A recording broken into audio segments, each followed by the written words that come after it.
وإذا قرئ القرآن فاستمعوا له وأنصتوا لعلكم ترحمون. بسم الله الرحمن الرحيم. إذا الشمس كورت وإذا النجوم انكدرت وإذا الجبال سيرت وإذا العشار عطلت وإذا الوحوش حشرت وإذا البحار سجرت وإذا النفوس زوجت وإذا الموءودة سئلت بأي ذنب قتلت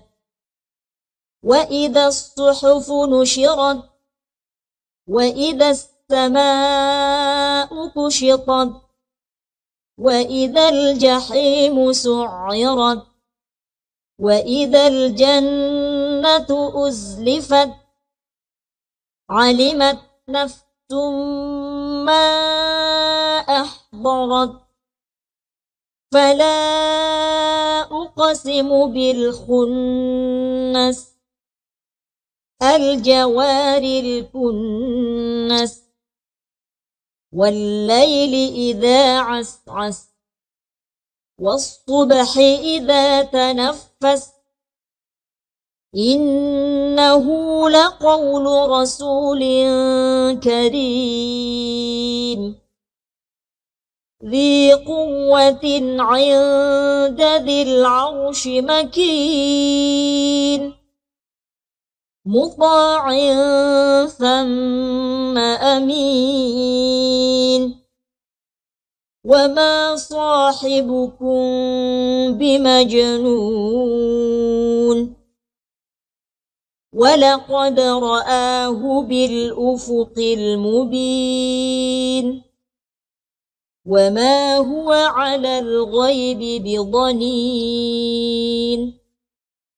وما هو بقول شيطان رجيم